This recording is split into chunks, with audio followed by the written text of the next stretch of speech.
Hello Taurus, Sun, Moon Rising and Venus signs. Kamusta kayo? Sana po ay nasa mabuti kayong kalagayan. Welcome back po sa Star Tarot at kung bago kayo rito, welcome din po kayo.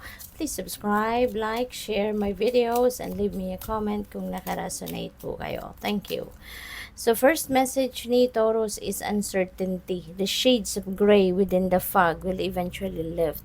So may pag-asang binibigay sa iyo ngayon ng spirit na kung ano man ito, no? Ano man yung mga troubles, ano man siguro yung mga uncertainty, mga bagay na hindi kayo, mga bagay na hindi mo sigurado, parang hindi mo mahanapan ng mga explanation, 'di ba?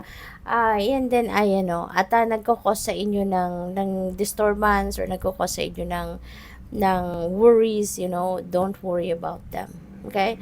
That will eventually lift. No? Mawawala din yan, matatapos din yan, it will fade away very soon. Okay? So what else? We have surprises. Under the most ordinary stone is an undisturbed garden. Mayroon kayong sorpresa. Mayroon kayong madidiscover dito, hindi ninyo sukat akalain ito. Ni sa hinagap ninyo, 'di ba? Parang hindi ninyo ito sukat akalain. Na kung ano man ito, it feels like to me that it is a beautiful surprise. Kaya good luck sa iyo. What else? We have renew. Nature continuously renews itself year after year. Ganon din kayo. Dapat ganon din kayo na nagre-renew din kayo ng sarili ninyo once in a while para nasa ganon lagi kayong nasa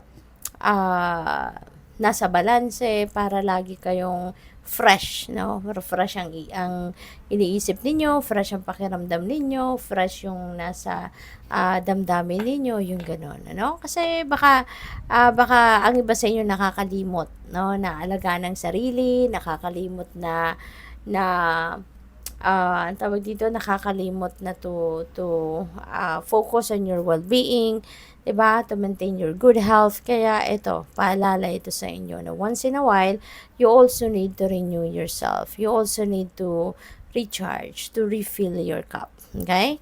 So, what else? Maraming salamat, Taurus, for subscribing.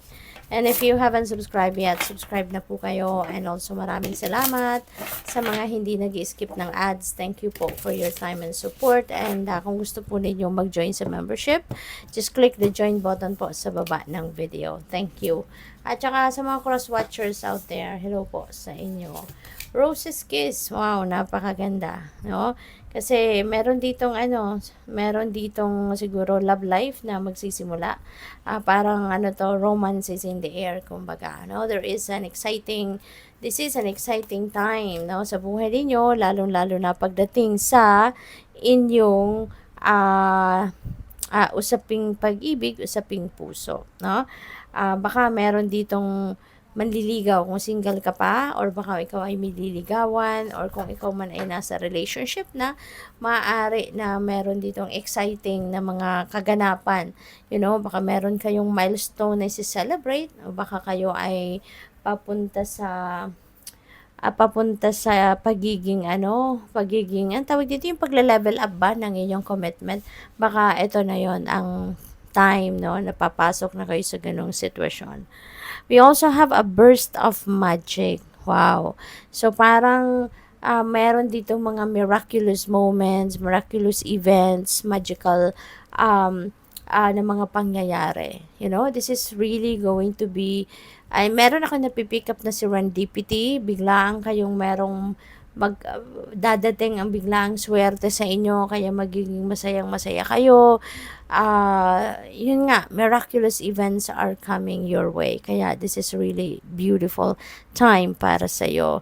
Awakening genius. Wow, this is your wisdom, no, coming out. Marami na kayong natutunan sa buhay. You've learned a lot of lessons in life. Dami nyo ng wisdom na ipon kumbaga sa sarili ninyo. At ngayon, merong sitwasyon na dito mai-a-apply mo na lahat ng ito. Lahat ng mga natutunan mo sa buhay, lahat ng ang tawag dito, lahat ng mga lessons na napulot ninyo, maaring lahat yan may a-apply mo na sa sitwasyon mo sa'yo at sa sitwasyon mo sa ngayon. Kaya good for you. You know, na ngayon, masasabi mo na, kaya pala nangyari sa akin ng mga bagay na yon, like what, 15 years ago, 10 years ago, 5 years ago. It's because, no, it is for me to be ready for this moment. No, yun ang maaring magiging realization ng iba sa inyo rito sa pangyayaring ito or sa kaganapang ito sa buhay mo. Body and soul. See? Body and soul, renew yourself, 'di ba?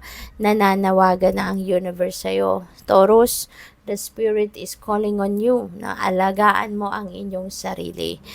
Siguro talaga hindi na kayo nagkakaroon ng time, no? Para alagaan ang inyong sarili. Maaari na ang dami mong ginagawa lagi. Maaring marami kang pinagkakaabalahan, trabaho, career, business. Diba? Siguro wala na nga din kayong time for socialization. Diba? Wala na kayong time for social life. Kaya, this is calling on you to change your routine. Okay? I-incorporate na ninyo dito sa priority list ninyo, sa schedule ninyo, yung pag-aalaga sa inyong sarili. You don't need a lot of time, no, to do that. Kung araw-araw ninyong gagawin, 'di ba? Magagawa mo pa rin na magpahinga, give yourself quality sleep. Kasi lagi mo ding aalalahanin, ano, Taurus, na yung quality sleep, importante yun sa katawan natin, sa kalusugan natin. Kasi yung tulog, during night sleep, doon bumabawi ang katawan natin sa lahat ng pagod, sa lahat ng stress na nakuha nito during the day. Kaya importante na paggabi tayo'y nakakatulog ng maganda, ng maayos, ng quality sleep, kahit maigsi lang, basta yung malalim na tulog, ano. Yun ang importante. Kasi doon nagre-repair ang katawan natin. Doon bumabawi ang katawan natin sa lahat ng pagod, no, na naranasan natin, no, during the day. Kaya kailangan na ninyong talagang kahit papaano magkaroon ng magandang tulog, power nap, yung gano'n, no. So, good luck sa'yo. Thank you for watching. Love and light. Namaste.